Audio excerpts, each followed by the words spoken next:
Você que está tentando emagrecer, tem dificuldade, já fez vários tipos de dieta, não teve tanto resultado, percebe que mesmo comendo menos, não está conseguindo emagrecer? Talvez o que a gente vai falar hoje nesse vídeo possa ajudar você nessa trajetória a conquistar um corpo com uma melhor composição corporal e ter mais saúde e afastar muitas doenças relacionadas à obesidade. Vamos falar hoje, pessoal, sobre os alimentos diet, alimentos com adoçantes, alimentos que se dizem zero. Todos esses alimentos, qual é o papel deles na dietoterapia? Será que eles auxiliam? Será que eles prejudicam o ganho ou a perda de peso? E é um assunto importante porque a gente vê muitas pessoas utilizando esses tipos de alimentos. Então fica comigo aqui até o final do vídeo. Se você gosta desse assunto, já dê o seu like, se inscreva no canal, que a gente conta com a sua participação para que esse conteúdo seja entregue para mais pessoas.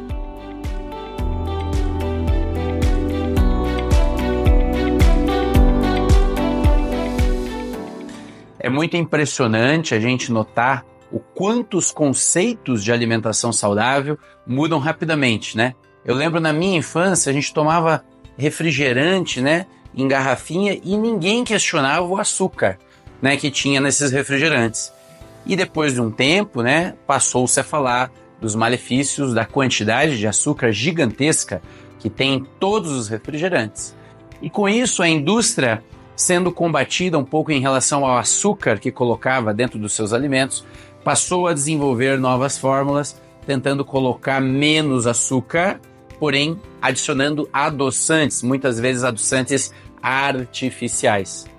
Esses adoçantes artificiais, agora nos últimos anos, vêm mostrando nos estudos, vários estudos, falando que não é uma questão só das calorias que o açúcar muitas vezes proporciona para o organismo, então é difícil de emagrecer. Se você come muito açúcar, carboidratos, massas, pães, farinhas, você vai ter mais dificuldade de emagrecimento.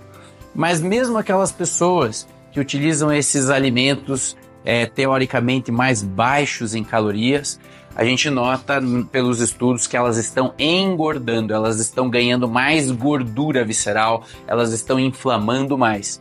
E afinal de contas, o que está acontecendo? Qual é o problema dos adoçantes ditos artificiais? Primeira coisa, pessoal, precisamos entender que tem vários adoçantes artificiais. Eu vou falar aqui apenas alguns. Sucralose, aspartame, ciclamato, sacarina, tá? E também acesulfame.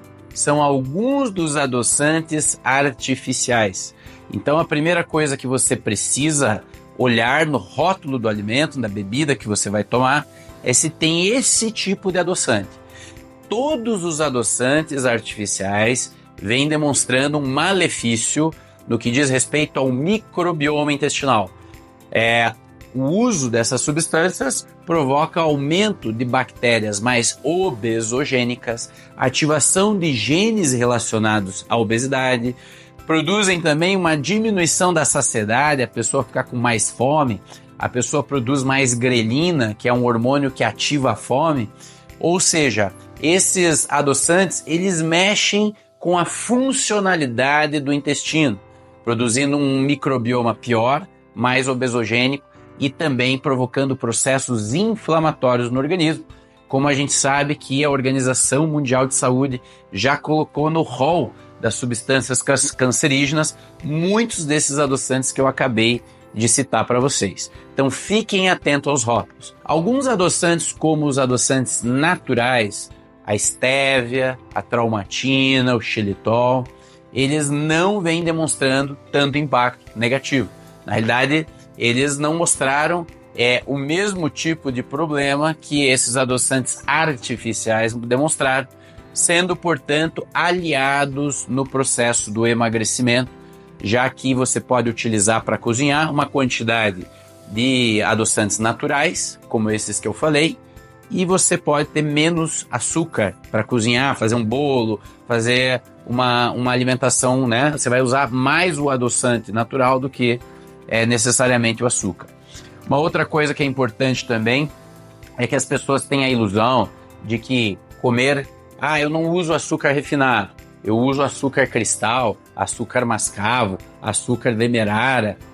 Gente, o açúcar é açúcar, né? Ele vai se transformar em glicose dentro do organismo, vai fazer picos de insulina. Vocês sabem que a insulina é o grande hormônio que mantém a pessoa com muita gordura e, portanto, a gente precisa baixar a insulina dentro das estratégias de emagrecimento para que o paciente consiga realmente perder essa gordura. E aí, nesse caso, a gente tem que estar muito atento, né, de que o uso de alimentos que são muito ricos, né, em carboidratos refinados, ou mesmo os açúcares, que não é o açúcar refinado, mas são açúcares, vão aumentar a geração, né, a produção de insulina no corpo. E isso vai atrapalhar o emagrecimento, tá? Também levar em consideração nesse vídeo, muito importante, que existem muitos alimentos que dizem, você olha no rótulo, não tem nada de açúcar, mas existem os açúcares que estão escondidos, secretos, na composição do alimento. Basicamente, muitas vezes é utilizado açúcar invertido ou xarope de milho, e esses açúcares eles têm um potencial glicêmico muito maior, um índice glicêmico muito maior, como o xarope de milho, que não está escrito açúcar e as pessoas acham que não tem açúcar no alimento. Então tem que ficar muito atento. Mas eu queria falar bastante sobre os refrigerantes. A gente ainda tem, é um absurdo, mas você vai num restaurante, você vê um monte de gente tomando refrigerante na hora da refeição, né? Junto com o almoço, por exemplo. Pessoal, seja o refrigerante comum, seja o refrigerante diet, seja o refrigerante light, não importa. Os refrigerantes estão muito ruins para quem está querendo emagrecer de forma saudável, mas é ruim para outras coisas também. Provocam muita inflamação, desbiose intestinal, desequilibra o microbioma, ou seja, não é um alimento que a gente deveria tomar, tá? A gente deveria abrir mão. Aí eu vejo muitas pessoas que pararam de tomar refrigerantes e se gabam, né? Agora eu só tomo suco natural, eu tomo sucos, né? Que são integrais, 100% do suco. Gente, suco é frutose e a frutose vai se transformar em glicose também no sangue e, portanto, quem toma suco, ainda mais aquele suco coado, você faz suco de laranja, você tira todo o bagaço, toda a fibra e só toma o suco de 4 ou 5 laranjas. É como se você tivesse botado açúcar, frutose de muito concentrada, né? Então o que vai acontecer? As pessoas que tomam muitos sucos assim também têm muita dificuldade de emagrecer. Portanto, o suco ele tem que ser em pequena quantidade, muitas vezes tem que ser diluído em água, e eu não recomendaria que ele seja ingerido nas refeições. Por quê? Se você tomar muito suco na refeição, você vai diluir o ácido clorídrico do estômago, você vai deixar a digestão mais lenta e tudo que vai mais lento no tubo digestivo vai tender a fazer você ganhar mais peso. A gente precisa ter uma digestão que flua, que aconteça. E o líquido em exagero na refeição atrapalha essa quebra das proteínas, a absorção de nutrientes, deixa a coisa mais lenta. Portanto, é muito importante, pessoal, se você pensa numa estratégia de emagrecimento, você realmente fazer déficit calórico, é necessário para quem tem gordura comer menos. Realmente o déficit ele vai ajudar no emagrecimento, mas não é só fazer déficit. Você tem que saber compor seus alimentos, as suas refeições. Você precisa saber qual tipo de alimento que vai compor essa refeição. É diferente você comer uma caloria de um doce, né, à base de trigo, de leite, de açúcar, e comer uma fruta que tem talvez a mesma quantidade de calorias, mas a qualidade é diferente. O que vai gerar no microbioma é diferente. As bactérias que vão crescer com a banana, por exemplo, são diferentes daquelas que cresceriam comendo um biscoito com um monte de porcaria.